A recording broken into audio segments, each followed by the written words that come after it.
안녕하십니까. 네, 반갑습니다. 오늘은 양도와 전대차를 하실 차례입니다. 자, 엑기스 119페이지입니다. 119. 양도와 전대차입니다. 자, 여기서 이제 임차권을 다른 사람한테 양도할 수도 있고, 아니면 전대차를 할 수도 있습니다. 그러니까 갑과 을이 임대차 계약 관계예요. 이미 갑과 을은 임대차 계약을 했었던 거죠. 자, 그러면은 을은 여기서 임차권을 가지고 있거든요. 임차권.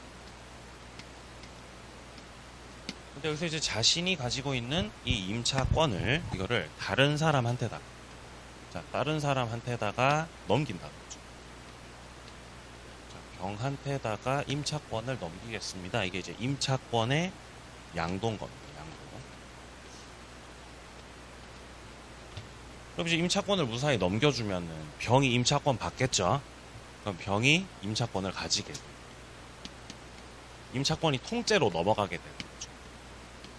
그럼 이제 임차권 통째로 넘어가고 을이 갖고 있던 임차권이 없어졌으니까 이제 을은 이 관계 속에서 탈퇴하게 된다라는 거. 그럼 이제 갑하고 이제 병 관계 속에서 임대차 계약 관계가 이제 유지된다. 이게 이제 임차권 양도가 되겠습니다. 아니면은 임차권을 가지고 있던 을이 전대차하는 방식이 있습니다. 자, 이런 식으로 전대차를 하게 되면 을이 임차권을 유지한 상태에서 추가적으로 임대차에서 또 빌려주는 거죠. 그럼 병은 전차인으로 가요. 이렇게가 되면은 을은 이 관계에서 탈퇴하지 않는다는 겁니다. 그래서 이런 좀 차이가 있다. 양도와 전대차. 근데 양도가 됐든 전대차가 됐든 이런 거 하려면, 자, 이런 것들을 하려면은 임대인 갑으로부터의 동의를 받을 필요가 있다. 동의를 얻어야지 무사히 양도 전대차를 할 수 있다. 일단 이렇게 법은 규정하고 있습니다. 자, 그렇기 때문에 지금 동그라미 1번 같은 경우 특별한 사정이 없는 한, 자, 만약에 무단 전대차가 있었다면 갑은 임대차 계약을 해지할 수 있다는 거죠. 지금 사례 1번에서 을이 갑의 X 부동산 임차를 한 후에 갑으로부터 동의를 얻지 않고 자기 마음대로 전대차를 했다. 이렇게 나와 있죠. 자, 그래서 이제 갑은 이를 원인으로 계약을 해지할 수 있는 건데, 자, 근데 밑에 2번 내려갑니다. 자, 을이 갑의 동의를 얻지 않고 부득이한 사정으로 배우자 정한테다가 전대차를 했다는 것이에요.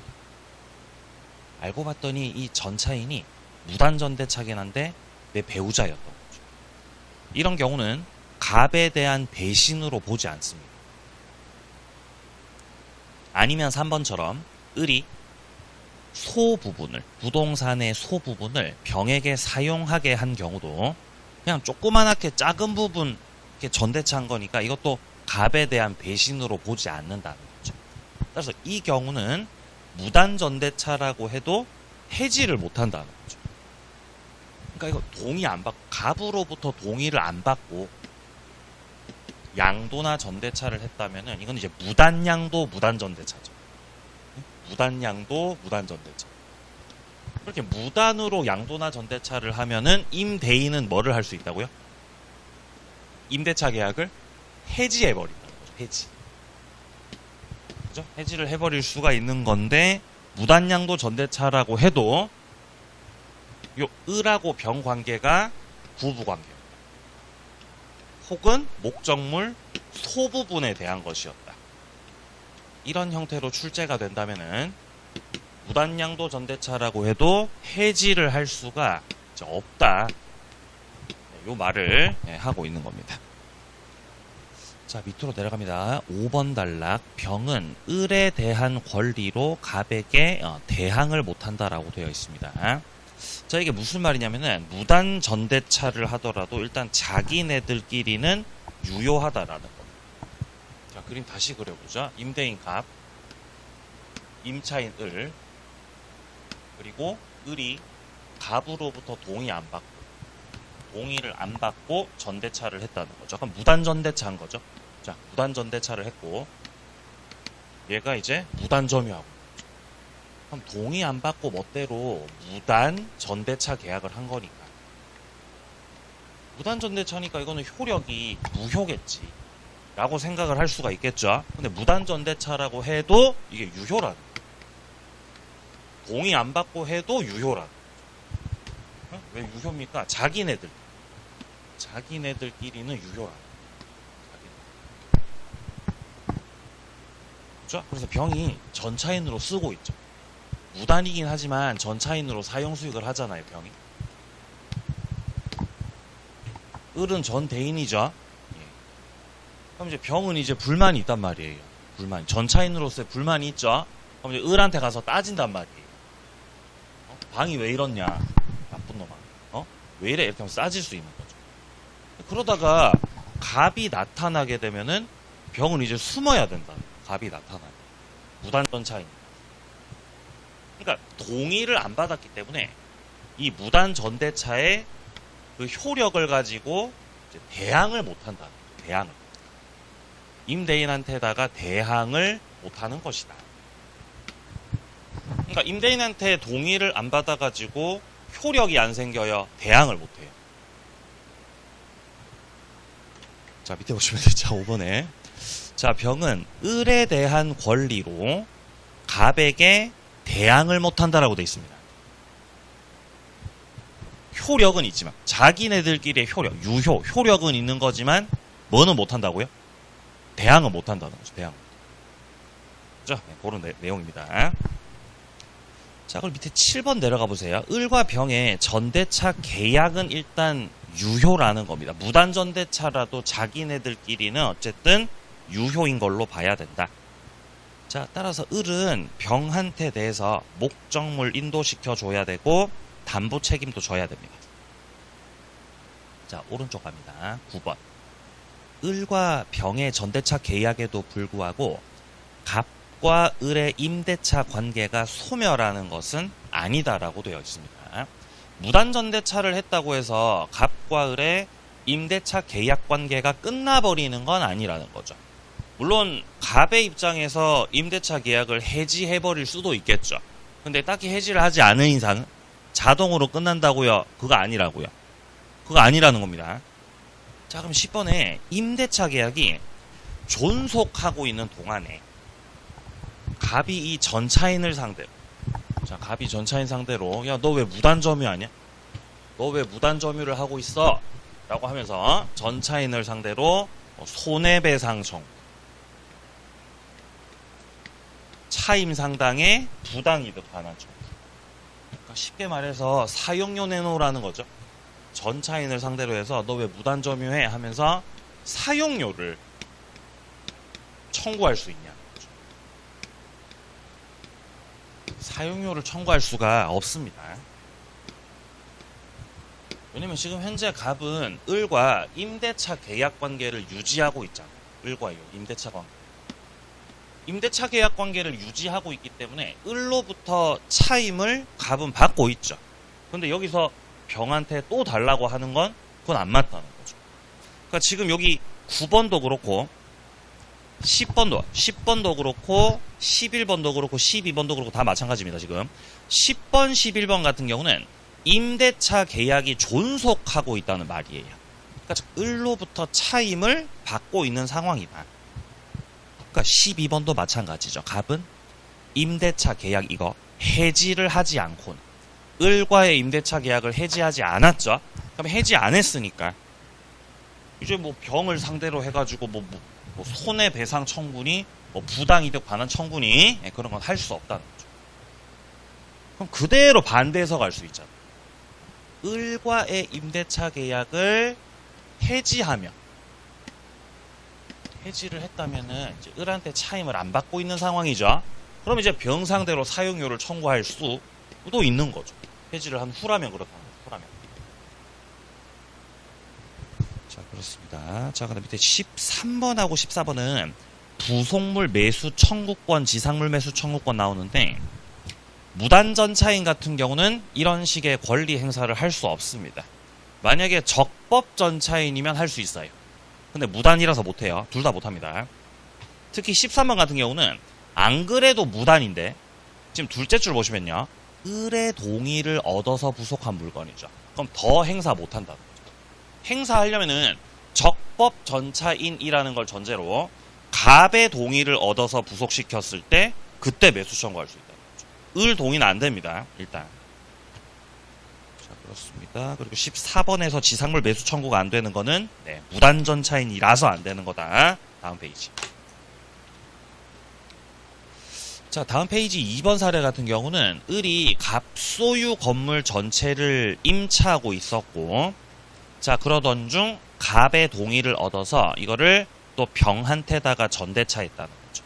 여기서는 동의를 얻어서 전대차했다는 거죠. 그러니까 여기 같은 경우는 적법 전대차. 그러니까 임대인 갑, 임차인 을, 그리고 전차인 병이 있는 거죠. 동의를 얻어서 전대차했다는 거죠. 갑으로부터 동의를 받고 저 전대차 할 겁니다. 동의 받은 다음에 전대차 하셨다. 이때 들어오는 이 병 같은 경우는 적법 전차인 거죠. 적법한 전차인입니다. 조심하실 점은 아무리 적법 전차인이라고 해도 어디까지나 병은 전대차 계약을 을하고 했던 거죠. 을하고의 전대차 계약을 했던 것이기 때문에 자신의 권리를 주장하려면, 전차인으로서의 권리를 주장하려면은 이거는 갑을 상대로 하는 것이 아니라는 거죠. 전대차 계약은 을하고 했던 것이기 때문에 권리 행사 이거는 을한테다가 하는 게 기본적으로 맞다는 겁니다.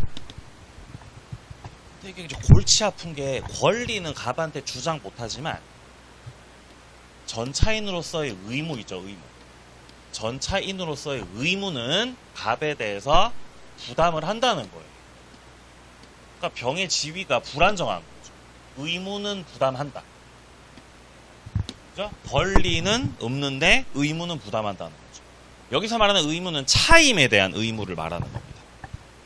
그러니까 무슨 말이냐? 갑이 월세 달라고 차임을 청구할 때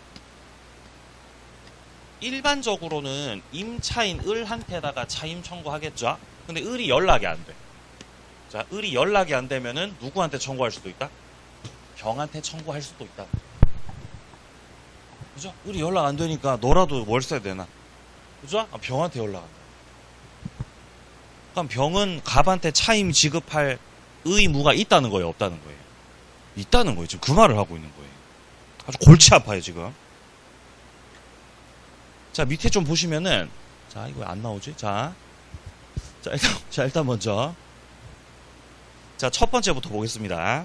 일단 이 적법 전차인 같은 경우는 이제 보호를 받을 수가 있거든요. 보호를 받을 수가 있거든요. 자, 근데 그 내용 보기 전에, 아까 방금 제가 말씀드렸던 거, 자, 오른쪽에 3번 사례 보세요. 3번 사례. 오른쪽 3번 사례 보시면은, 갑이 자기 소유 창고 건물 전부를 을에게 월차임 60만원으로 임대를 했습니다.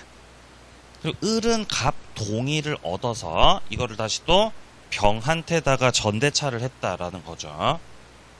자, 여기서 일단 첫 번째입니다. 전대차 기간 만료 후 병은 갑한테다가 전대차 동일 조건으로 임대할 것을 청구할 수 없다는 겁니다.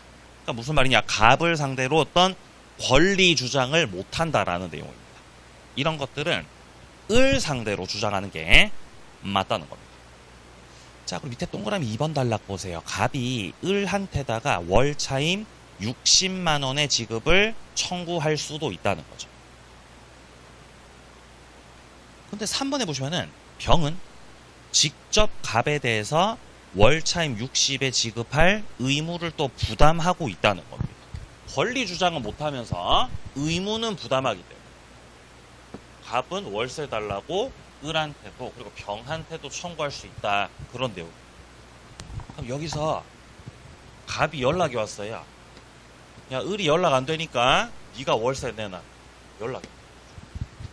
이때 병이요. 을한테. 갑한테. 제가 어제 을한테 차임을 지급했는데요. 어제 을에게 제가 차임을 지급했습니다. 라는 것으로 갑에게 대항할 수 있는가? 을에게 차임 지급했습니다. 라는 것으로 대항할 수 있는가? 자, 여기에 대해서 판례는 대항할 수 없다. 자, 한번 말씀드릴게요. 갑이 병한테다가 월세 내라고 청구 들어왔어요. 근데 병은 월세 냈습니다. 누구한테 냈냐? 을한테 냈다고요. 을한테 월세 줬는데요? 라고 하면서 대항을 못 한다고요. 그럼 병은 어떻게 해야 된다는 거죠? 갑한테 또 줘야 된다는 거예요. 월세 2번 내야 돼요? 2번 내야 된다 그 말이에요 지금. 에? 을한테도 의무를 부담하지만 갑한테도 부담하고 있기 때문에 일단 을이 연락이 안 되는 이상은 갑이 월세 달라고 했을 때 을에 대한 지급으로서 대항을 못 한다는 거죠. 그게 지금 4번입니다. 4번. 4번의 병은 을에 대한 차임의 지급을 가지고서 저 을한테 월세 냈어요. 이거 가지고서 갑한테다가 대항을 못한다는 거예요. 자, 그 다음에 이 적법전차임 보호규정을 좀 보겠습니다. 왼쪽에 가셔가지고 아까 봤던 동그라미 1번 먼저 봅니다. 자, 첫 번째 갑과 을 둘이서 합의로 임대차 계약을 해지했다고 해도 병이 가지고 있는 적법전차권이 소멸하는 것은 아닙니다. 자, 2번도 마찬가지입니다. 갑과 을이 합의로 임대차 계약을 종료시켰다라고 해도 자, 병은 갑에게 전차권 주장할 수 있습니다. 전차권 안 없어져요. 근데 3번 같은 경우는 이 임대차 관계가 기간 만료나 채무 불이행으로 소멸했다는 거죠. 이거는 합의로 해지한 게 아니라 해지 통고를 했다는 겁니다. 해지 통고로 끝나는 경우는 병이 갖고 있던 전차권도 소멸하는 게 원칙이라는 거죠. 4번 내려갑니다. 임대차가 해지 통고로 끝났어요. 이러면 병의 전차권 소멸한다고요? 소멸하지 않는다고요? 소멸한다는 거예요. 따라서 그 사유를 통지하지 않으면 해지로서 대항할 수 없다는 거죠. 임대인 갑, 임차인 을, 적법전차인 병. 여기서 갑과 을 둘이서 합의로 임대차를 해지하면 병의 전차권에는 영향이 없어요. 근데 합의 해지 말고 해지 통고로 인해서 해지를 통고해서 임대차를 끝내는 경우라고 한다면 이 병이 가지고 있는 전차권 있죠? 적법 전차권이 소멸한다는 거죠.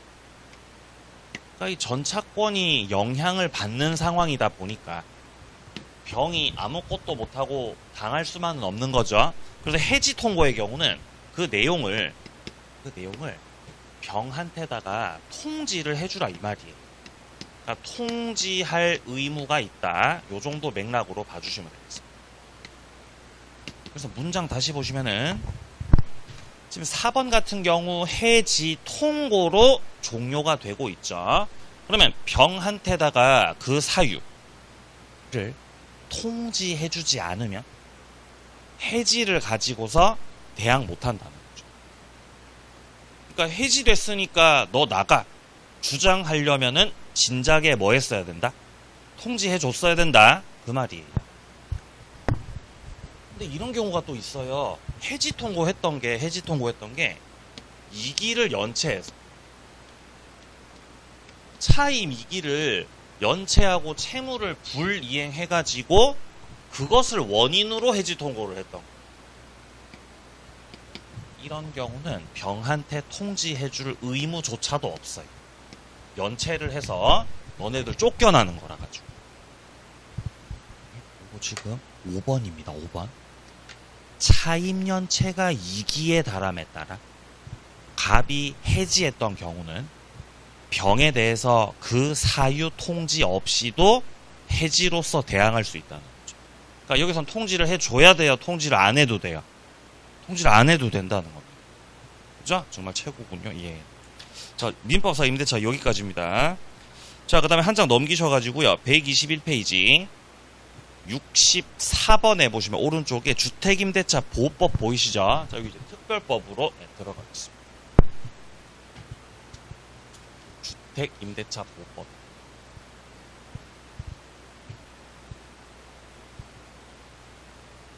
자, 일단 먼저 이 법의 보호를 받기 위해서는 적용 범위를 살펴봐야 되는데, 자, 일단 이 법이 적용되려면은 동그라미 1번 첫째 줄입니다. 주거용 건물이어야 이 법이 적용됩니다. 근데 그것이 공부상 용도만으로 결정되는 게 아니에요. 뭘로 결정하냐면은 실제 용도에 따라 결정합니다. 그러니까 서류상으론 주택이 아니어도 내가 거기를 들어가서 주거용으로 쓰고 있으면 주택임대차 보호법 보호받는다 이 말이에요. 네. 지금 여기는 용도상 주거용이에요, 주거용 아니에요? 지금 요 공간이 주거용 아니잖아요. 그죠? 근데 계약을 해가지고 나 이거 주거용 쓸 거야 라고 해서 들어와서 여기 살고 있으면 임대차 보호법 적용받는다는 거죠. 실제 용도에 따라서. 자, 그럼 2번입니다. 미등기 주택입니다. 상관없어요. 주택임대차 보호법 적용받습니다. 자, 3번. 사무실로 사용되었던 건물이었는데 이게 주거용 건물로 용도가 변경됐어요. 상관없죠. 지금은 주거 용도로 바뀌었으니까 이 법의 적용을 받아야죠. 자, 4번처럼 일시 사용 임대차라면 주택임대차 보호법은 적용되지 않습니다. 여기서 말하는 일시 사용 임대차 같은 경우는 숙박 계약이 대표적입니다. 숙박 계약 2박 3일짜리 뭐 이런 거요. 자, 밑에 거는 뭐 별로 보실 내용이 없는 것 같고요. 다음 페이지 갑니다. 대항력 갑니다. 자, 주택임대차 보호법에서 이제 대항력 취득하는 방법은 첫 번째 줄 목적물 인도를 받고 주민등록까지 하고 그 다음날 0시가 되면 대항력 취득할 수 있습니다. 자, 근데 여기서 밑에 동그라미 2번입니다. 임차인이 타인의 점유를 매개로 주택을 간접 점유하는 형태로도 그 점유가 인정될 수 있다고 되어 있습니다. 간접 점유 형태로도 대항력을 취득하고 유지할 수 있다는 거죠. 자, 갑이 소유하고 있는 주택이 있는 거예요. 이때 갑이 소유하고 있던 그 주택의 을이 임차인으로 들어와서 주택임차인으로 들어와가지고 을이 대항력을 가지기 위해서는 이 주택을 인도받고 주민등록을 하면 대항력 취득할 수 있는 거거든요. 근데 여기서 을이 갑으로부터 동의를 받아서 전대차를 할 수 있습니다. 그래서 병이 전차인으로 들어와 있습니다. 전차인이 이렇게 들어와 있는 경우에는 주민등록을 할 때 실제 을하고 병 중에서 누가 집에 들어가서 거주하죠? 을이 거주해요, 병이 거주해요? 얘가 거주하겠죠? 그래서 대항력 취득하려면은 전차인이 인도받고 전차인의 명의로 주민등록을 하셔야 됩니다. 자, 그래서 전차인의 명의로 이렇게 주민등록을 하게 되면 대항력을 취득하고 유지할 수 있는 건데요. 여기서 이제 우리가 조심해야 되는 거는 전차인 명의로 주민등록을 했을 때 대항력을 취득하는 사람은 임차인 을이라 을 쪽에서 목적물의 대항력을 취득합니다. 그러니까 병이 대항력 가지는 게 아니에요. 임차인이 대항력을 가집니다. 임차인이 대항력 갖고 보호를 받아야 병도 덩달아서 보호를 받을 수 있다라는 논리예요. 그러면 이 경우 전차인이 있는 경우는 임차인의 대항력 취득을 위해서 주민등록을 임차인 명의로 해야 되는 거다, 전차인 명의로 해야 되는 거다. 전차인 명의로 해야 된다는 거죠. 그럼 이렇게 전대차가 돼 있는 상황에서 전차인은 이 주택에 대해서 지금 직접 점유를 하고 있는 거죠. 전차인은 직접 점유를 하고 임차인 같은 경우는 지금 이제 간접 점유를 하는 거죠. 그럼 을이 이렇게 간접 점유를 하는 형태로 을의 이러한 간접 점유 형태로도 대항력을 취득할 수 있는 거라고 없는 거라고? 있는 거라고. 그 말이죠. 그럼에도 을은 대항력을 취득할 수 있다. 자, 그런 맥락에서 간접 점유도 대항력권 될 수 있다는 겁니다. 자, 내려갑니다. 주민등록입니다. 주민등록 신고는 행정청에 도달했을 때 효력 생기는 게 아닙니다. 행정청, 그 담당 공무원이 수리했을 때, 수리했을 때 주민등록에 효력이 생깁니다. 자, 4번 내려갑니다. 다세대 주택이죠. 다세대 같은 경우는 동호수까지 써야 되죠. 다세대 같은 경우. 집원만으로는 안 됩니다.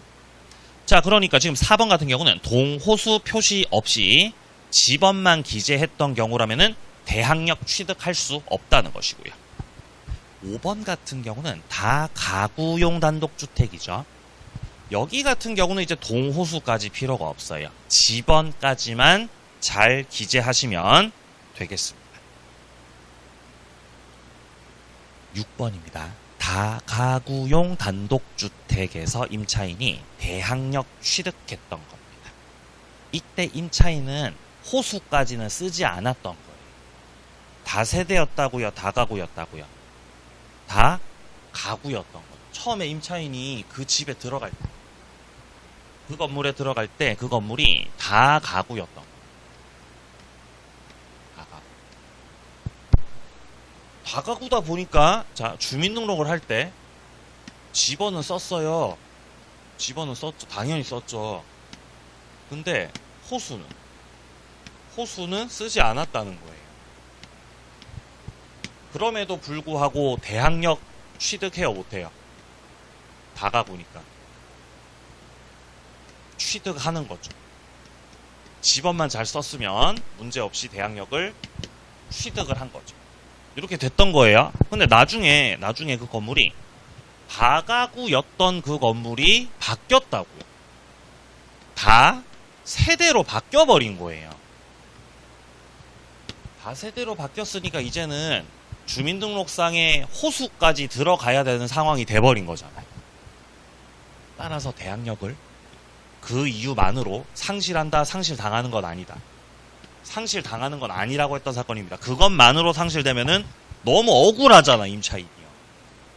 자, 그래서 후에, 자, 둘째 줄에 건축물 대장상으로 다가구였던 단독주택이 다세대주택으로 변경이 됐습니다. 그 사정만으로 취득했던 대항력을 상실시킬 수는 없다고 하셨던 거죠. 자, 7번입니다. 배우자나 자녀. 이런 가족의 주민등록도 주택임대차 보호법상의 대항력권인 주민등록에 해당이 됩니다. 8번.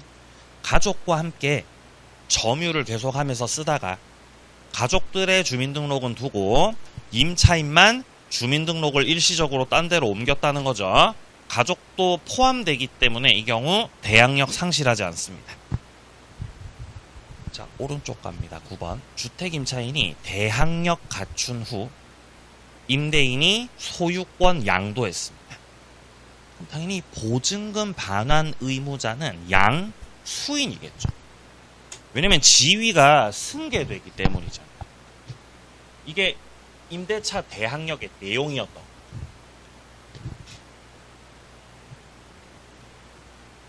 기본적으로 이제 메커니즘이 이렇게 돼 있는 거죠. 자, 처음에 갑이 주택 소유자였고요. 처음 소유자 갑. 그리고 이제 갑이 소유하고 있던 그 주택에 대해서 을이 이 주택의 임차인으로 들어온 거예요. 그럼 처음에는 을이 임차인으로서의 권리를 취득할 때는 갑하고 임대차 계약을 했던 거죠. 자, 주택 임대차 계약을 하고, 자, 을이 임차인으로 들어온 거죠. 자, 근데 임차인이 들어와가지고 목적물 인도를 바꿔서 주민등록을 합니다. 주민등록을 하면은 다음날 0시 기준으로 해가지고 임차인은 대항력을 가집니다. 자, 그럼 을이 이렇게 대항력을 가지고 있는 상태에서, 을이 대항력 갖고 있는 상태에서 갑이 이 주택을 다른 사람한테 팔아버릴 수 있다는 거죠. 병한테 팔아버리고. 병한테 팔아버리고 병한테 주택 소유권을 넘겨버렸다라고 한다면은 원래는 임대인이 갑이었죠. 임대인이 병으로 바뀌어버린다는 거죠. 그래서 갑이 가지고 있었던 임대인으로서의 어떤 지위가 있었는데 그 지위가 병한테 승계된 거죠. 그래서 병이 원하던 원하지 않던 병은 임대인으로가 돼버리는 거죠. 근데 임대인 지위만 승계되는 건 아니죠. 보증금 채무도 모두 승계된다고요? 보증금 반환해줘야 돼. 원래는 갑이 임대차 끝나고 나서 을한테 보증금 반환해줘야 되죠. 그 보증금을 반환해줘야 되는 채무도 병한테 승계된다. 그럼 을은 나중에 보증금 달라고 갑한테 청구해야 돼요. 병한테 청구해야 돼요. 병한테 청구해야 돼요. 그러면 갑은 양도인이죠. 주택 양도인인 거고요. 그 다음에 지위를 승계받는 병은 당연히 양수인이다. 이렇게 말씀드릴 수 있겠습니다. 자, 그러면은 지금 여기 9번 같은 경우 임대인이 소유권 양도했으니까 이제부터는 그 둘째 줄에 보증금 반환해줘야 되는 의무자가 요 양수인이 되는 거다. 좀 그 말인 거죠. 자, 그 다음에 10번입니다. 주택 임대인이 주택 양도를 한 후, 그 다음에 임대차 기간이 만료가 됐습니다. 이때 둘째 줄에 임차인은 보증금 반환 청구를 양수인한테다가만 할 수 있다는 거죠. 양도인한테 달라고 하면 안 되죠. 임대인이 바뀌었잖아요. 자, 근데 문제는 또 임차인이 그러면 대항력을 가지고 있으면 주택 소유자가 갑에서 병으로 바뀌었을 때 갑이 가지고 있었던 임대인의 지위, 보증금 채무 이런 것들이 다 승계가 되는 거죠. 근데 을 입장에서는 병이 싫을 수 있잖아. 병이 마음에 안 들 수 있죠. 그러면은 뭐 하면 돼요?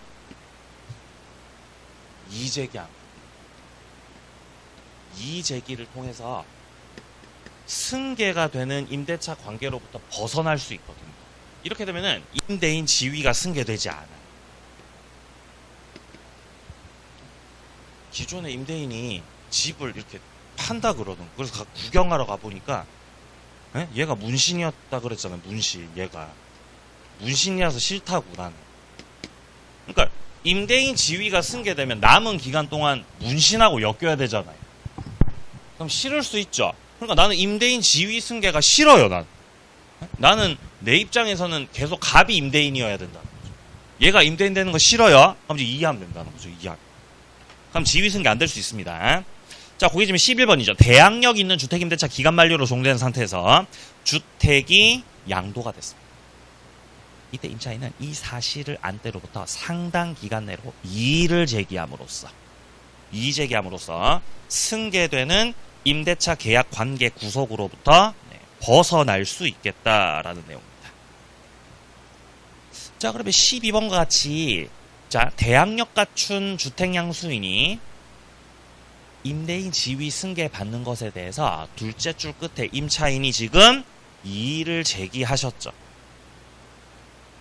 그러면 양도인의 보증금 반환 의무는 소멸하지 않는다는 거죠. 보증금 반환 의무는 소멸하지 않는다는 거죠. 왜냐면 승계됐으니까요. 승계 안 됐으니까. 이의 제기해서 승계 안 됐죠. 그러면은 갑의 그 의무가 소멸되지 않는다는 거죠. 이의 제기 그런 거 없었으면 승계됐겠어 소멸됐겠지만 지금은 그게 아닙니다. 오케이, 다음 페이지요. 자, 다음 페이지 보시면 이제 기타 지문들이 또 나와 있습니다. 자, 일단 먼저 15번 같은 경우는 자, 경매 절차에서 대지만을 매수한 자가 나옵니다. 땅만 샀다는 거죠. 토지만을 매수한 자를 가리켜서 주택 양수인이다라고 말할 수는 없다는 거죠. 16번 주민등록을 마치고 거주하던 자기 주택을 매도했다는 거죠. 근데 매도와 동시에 다시 또 임차하기로 했다는 거. 그럼 대항력이 언제부터 생기느냐가 쟁점입니다. 갑이 자기 집에서 살고 있었던 거예요. 자기 집에서. 자기 소유집에서 살고 있었습니다. 그러니까 자기 소유집이니까 주민등록도 해놨죠. 자기 살고 있어요. 그렇게 사시다가 이거를 팔기로, 자, 팔기로 매매 계약을 했다는 거예요. 그래서 매매 계약을 하고, 매매 계약을 하면서 더불어서 임대차 계약까지 했다는 거죠. 이 집에 정이 들었기 때문에 소유권은 넘겨주지만 임차인으로 계속 거주하겠다는 거죠. 매매하면서 임대차. 나는 이제 임차인으로 산다는 거죠. 임차인으로서. 소유자는 을로 바뀌겠죠. 등기함으로써. 그러면 임차인으로서 거주를 하는 거니까 임차인으로서의 이 갑은 대항력이 필요하거든요. 임차인으로서의 대항력이 필요한 건데 그 갑의 대항력 취득 시점이 언제냐는 거예요. 왜냐면 임차인으로 대항력 가지려면 주민등록을 해야 되잖아요. 주민등록을 언제 했냐? 주민등록 20년 전에 해놨는데 그럼 20년 전부터 대항력 가지는 거냐? 그 기준 시점이 애매하다는 거죠. 그래서 그 기준 시점을 뭐라고 하셨냐면은 소유자가 바뀌는 때를 기준으로 한 그 다음날로 봤던 겁니다. 이 주택 소유자가 바뀌는 시점은 결국 을에게 소유권 이전 등기가 격려된 그날이 주택 소유자가 바뀌는 시점인 거죠. 그날을 기준으로 해가지고 그 다음날이라는 거죠. 자, 그래서 지금 둘째 줄 끝에 매수인 명의에 소유권 이전 등기가 격려되고 그 다음날서부터 해가지고 대항력이 인정된다라고 했었던 겁니다. 자, 17번 내려갑니다. 임차인이 대항력 가진 후 주택 소유권 양도가 됐던 겁니다. 그래서 양수인이 보증금 반환 채무를 부담하게 됐다는 거죠. 좀 그림 그려지세요. 이재기 했어요? 이재기 안 했어요? 이재기 안 했죠, 지금? 자, 그래서 지금 보증금 반환 채무를 누가 부담하게 됐다고요? 수인이 부담하게 됐다는 거죠. 갑이 지고 있던 보증금 반환 채무 있죠? 이게 양수인한테다가 승계됐다는 거죠. 자, 그러면 보증금 반환 채무가 양수인 병한테 승계가 되었고, 그러면 그 보증금 반환 채무는 병이 지고 있는 거죠. 자, 채무는 병이 부담하고 있습니다. 근데 요렇게 돼 있는 상태였는데 임차인이 주민등록을 이전하셨네요. 주민등록을. 이 바보 같은 주민등록을 다른 데로 이전해버리면은 해당 목적물 주민등록이 이제 더 이상 유지되지 못한다는 거죠. 그러면 주민등록을 옮겼으니까 양수인의 채무는 계속 존속해요. 채무가 소멸해요. 계속 존속이라. 주민등록을 이전했으니까 임차인이 대항력을 상실하죠. 임차인이 대항력을 상실당했다라고 해서 병의 계약상 채무가 소멸하는 건 아니라는 거죠. 물론 얘가 팔아버리고 안 주고 버티고 이러면 을이 돈 받아내기 힘들겠지만 채무 자체가 없어졌다. 이렇게 말할 수는 없다는 거죠. 자, 그래서 지금 둘째 줄 끝에 임차인이 주민등록을 이전하게 됨으로써 대항력을 상실하는 거지만 대항력 상실. 그렇다고 해서 양수인 쪽에서 부담하는 보증금 반환 그 채무가 소멸하고 그런 건 아니라는 거예요. 자, 우선 변제 내려갑니다. 우선 변제권 취득을 위해서는 확정 일자를 받으셔야 되는 거죠. 자, 근데 밑에 3번과 4번에 보시면은 대지 관련된 게 나옵니다. 대지. 우선 변제권 행사는 결국 주택 환가 대금에 대해서 우선 변제 받겠다라는 건데 주택뿐만 아니라 자, 3번 단락 보시면은 대지 환가 대금에도 대지 환가 대금에 대해서도 우선 변제적 효력이 미칩니다. 4번 내려갑니다.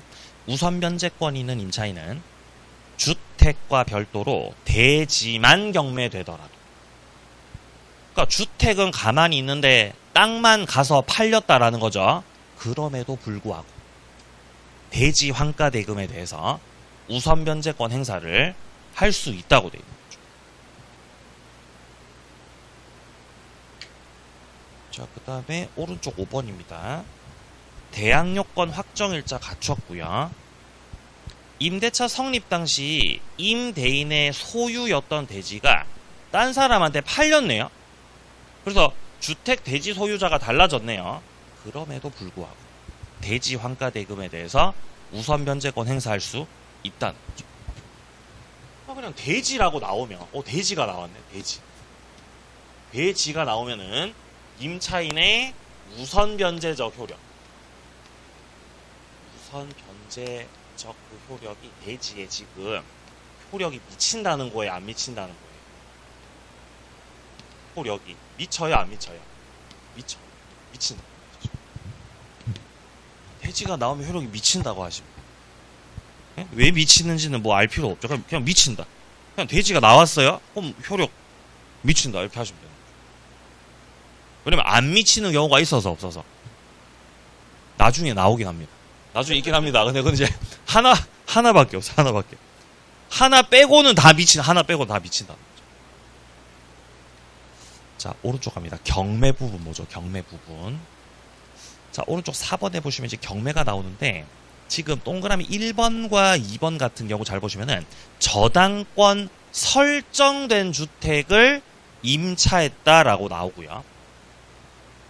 자, 그럼 2번 같은 경우 임차권보다 선순위 저당권 존재하는 주택이다라고 나오잖아요. 그러니까 목적물에 1번에 임차인이 있다는 거예요. 지금 저당권자 있다는 거예요. 저당권자가 있다는 거죠. 그러니까 선순위 저당권 존재하는 주택이라.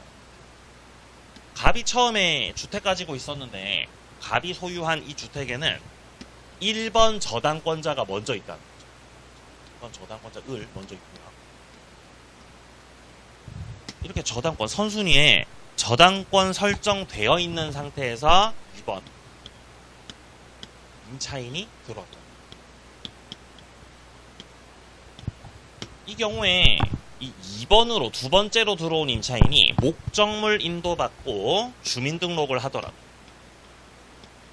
주민등록을 했을 때 이 주민등록을 통해서 이 임차인이 대항 요건을 갖춘 거거든요. 주민등록을 통해서 대항 요건을 갖춘 것입니다. 근데 이 상태에서 목적물이 경매가 된다고 생각해요.